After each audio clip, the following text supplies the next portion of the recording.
From the Ash Rises a Phoenix, Chapter 7, written by Kangarooney. Mikasa handed out their last flask of water. Only a few sips. She watched as both boys swallowed a mouthful each. That's enough. It needs to last us. They needed to find water. Traveling at night reduced their heat exposure, which lessened how much they sweat. Yet, as little as they drank a day, they were almost out. Armin passed around a small piece of bread. Eren gnawed at the crust. Hard, sharp like a rock. It cut into his cheeks and gums.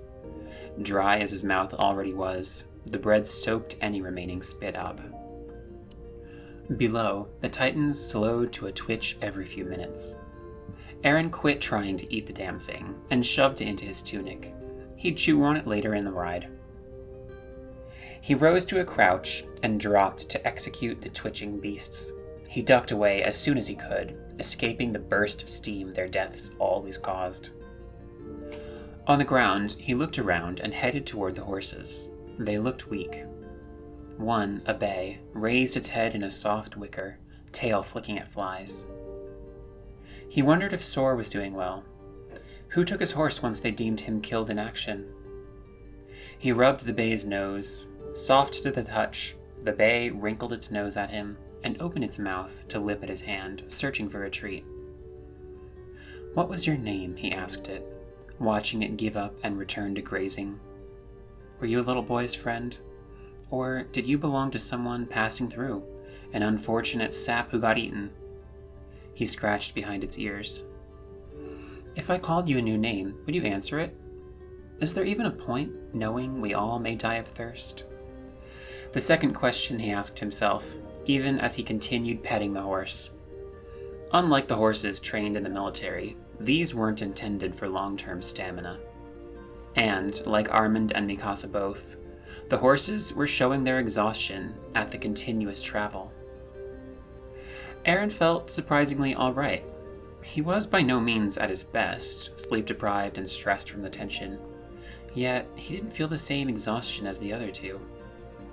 Was it his training from the Corps, or was it because he was a Titan? Eren scoffed aloud, causing the horse to startle. He looked back to the trees where he'd left Mikasa and Armin to come down. He wondered why they were taking so long. Were they plotting together? Did Mikasa have more water than she let on? And was she now splitting it with Armin? How deep did their animosity go? How long had he unknowingly allowed those feelings to fester? His thoughts were interrupted by the same horse returning to butt his arm with its head. It nickered to him, snuffling his sleeve. Eren released the tension that was building as his thoughts spun. He needed to ignore these worries and focus on their immediate future. Instead of worrying about his friendships, they all needed to survive these next few weeks. Then he could worry about where he stood with his family. Eren pressed his nose against the horse's forehead. He breathed deep, allowing the warm scent of a sweaty animal to fill his senses. How could he possibly describe how comforting this scent was? It took him back to his training years, when he escaped the barracks filled with boisterous men, where he slipped into the stables and played with Sor. "We're ready to go," Armin announced, leaves crunching underfoot once he reached the ground. Mikasa said nothing, though Eren could hear her footsteps too. Of course. He stepped away from the horse and leaned down to remove the hobble.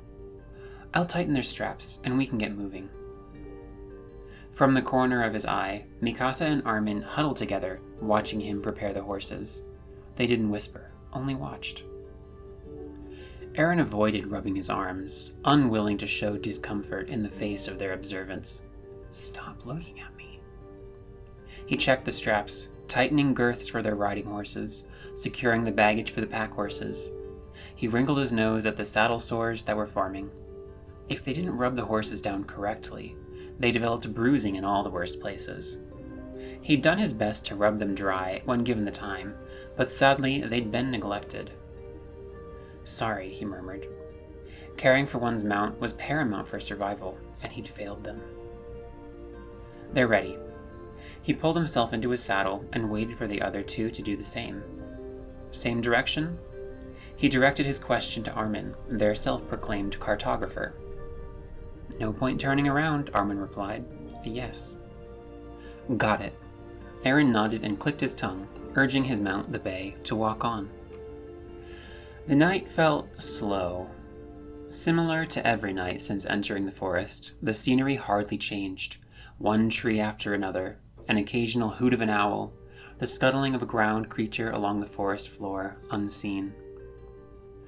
Overhead, the oppressive canopy shielded most light, making them pick their way slowly through the trees. Any stray beam of light cast massive, lurking shadows, reminiscent of the daytime titans. Their first night walking among the trees, the trio had stayed tight-knit, shying from every blown leaf, every hint of movement, every reaching shadow. Titans slept at night. They only saw the beasts at the breaking of dawn, if they'd stayed on the ground too long. Aaron looked away from between his horse's ears. He stretched his back, feeling a pop as his spine realigned. Rolling his shoulders, they too cracked at the motion. Next, he uncoiled his fingers from the reins and pressed and pulled each knuckle, feeling them creak with the motion, feeling the stretch of the tendons. His bay plodded on, content to move without his direction. They both knew Aaron knew how to ride. The bay respected his authority and didn't toe the line in moments like these. Aaron grabbed the reins with his left hand, raising his right to help stretch his neck out, left then right, forward then back. He finished with a few lazy rolls of his head, relishing in the steady control of motion. His neck was sore from sleeping in the trees. His head hurt from thinking so hard. If only there were a stretch he could do for his head. He raised his right hand again, from where it had fallen to rest on his thigh. He pressed his thumb firmly between his eyes. Father once said there were points on a person's head which relieved pressure. If only Aaron listened when he was younger, he might have known better medicine. Releasing the pressure, the ache persisted. Aaron grabbed the reins in both hands and settled back into the same position. Clip-clop, the horses walked on. Aaron moved to stretch once more. He dropped his head back to relieve his neck, pausing when he realized he could faintly see the stars, the trees. Were they thinner? Ho there! He pulled the bay to a halt and leaned further back in the saddle, searching the sky. They were thinner. He could see patches of stars among the branches. He scanned the surroundings and saw the trees were thinning. Ahead, light wrapped around the trunks. It wasn't dawn yet. The air was still heavy, silent. There wasn't a chorus of birds preparing to celebrate the sun. "Armin, Mikasa." "What is it?" Mikasa pulled to a stop beside him, searching his face. He knew she was looking at him by the light of the stars. He could see the shape of her nose turned in his direction. "Look up, there are stars. I think we're nearing the edge of the forest." The sharp nose turned away, pointing up. It went from a shadow to visible in the dim lighting, with the starlight shining directly on it. "You're right." Aaron turned his face away. He looked towards the thinning trees. "We should keep going. Maybe we'll find the homestar tonight." Her nose escaped the starlight, face turning his way again. He refused to look and clicked his tongue. Armin said nothing. They moved on. As the trees thinned, the brush on the ground grew thicker, sunlight able to reach it during the day. "I think we should stay here for the day." Armin broke the heavy silence. "The forest is thinning. If we want a safe bed for the day, then we should find a large tree to camp in. At dusk, we can enter the flatland." "Maybe," Aaron nodded. "But with it still being dark out, don't you think we should push forward to make sure we know where to go? The stars should be visible still." Armin shifted in his saddle. "Yes, I guess so." He seemed reluctant to agree with Aaron. "But we should still stop to find a place first. It's still plenty dark out, so this shouldn't delay us too much." Aaron moved to dismount. He used the movement to hide his hand reaching for his chest. The steady thump of his heartbeat sounded loud in his veins. He swallowed, forcing the weight back down into his stomach, out of his throat. What is going on? Out of the saddle, he loosened the strap to give his bay more comfort. The horse knocked its head into his chest, thankful for the loose strap. "I'll find somewhere to hobble the horses, if you two want to look for a nice camping spot," he offered. It made sense, letting them work together. They clearly didn't want to spend time with him. Armin's voice from the day previous echoed in his thoughts. "Are we family, Aaron? Are we?" His heart squeezed the lump back in his throat. "Sure," Armin trailed off. Did he sound hesitant, or was that Aaron just projecting? "Aaron," Mikasa called for his attention. Obligingly, he looked her way. "We won't go far. There are still many trees around here." "I know," he cleared his throat, annoyed at how rough it sounded. "I'll be here." Okay. He didn't watch them leave, instead putting his focus on ensuring the pack horses were hobbled correctly. The gear removed where it could be, loosened where it couldn't. He pulled off his cloak, using it to rub the animals' legs, massaging their joints. They shifted their weights, nickering softly to one another. His bay started to graze among the brush. He smiled soft, watching it move around, taking tiny steps as far as the hobble allowed. How had it come to the point where, among his family, he still felt more comfortable with the horses? They weren't the brightest animals, shying at any odd shadow, growing nervous if their riders were. Yet they were the sweetest he'd ever known. They didn't beg for food like the dogs, like the children. They didn't scratch if he pet him like cats. They weren't smart enough to hold a grudge. Well, there was that one time Jean, the horse-faced fool, thought it would be brilliant to switch their hay for straw. Said the horses weren't smart enough to know the difference. He'd said they shouldn't need to eat expensive feed like hay anyway. Aaron cracked a smile, thinking how Jean's family hadn't been too pleased. The whole stable gave him the stink eye whenever he entered for an entire month. Jean's mount, Silk, had bucked him off every chance she'd gotten. Jean had been stuck on latrine duty for those shenanigans. Marco, the only one worth liking, had felt bad for Jean, offering to help him with the latrines. Shadis had had to force Marco into another punishment, just to get him to not help Jean. Aaron's smile dropped as he remembered leaving Jean at the wall, leaving to find his family. He hadn't thought of Marco since he left.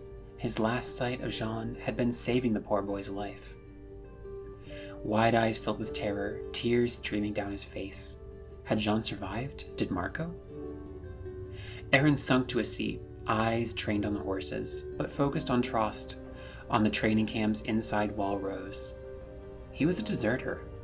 That was always their plan, that Aaron would resign or desert the military. He'd stolen secrets, knowledge, and gear for the sake of his family.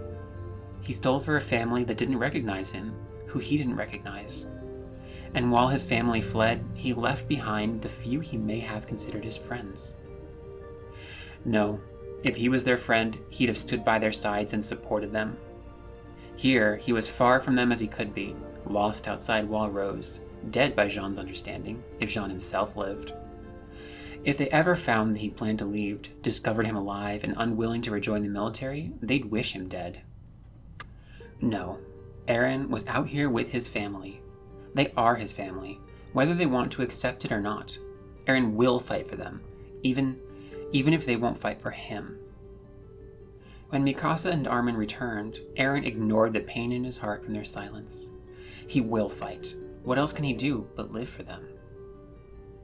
They spent the day fidgeting in their sleep, mouths dry. They each drank a small mouthful of water, the next to dusk. The canteen was light in their hands, almost empty. Feeling the same resolve from the night before, Aaron jumped to the ground, killing their newest collection of titans and moving on to check the horses. His bay nickered weakly, head lower than the night before. He needed to fight not just for his friends, but for this brave beast which carried him to the point of its own exhaustion. The trio checked their gear and headed for the thinning trees. It only took an hour for the trees to part, revealing rolling hills, the bright light of the moon, and shining, clear as day, the home star.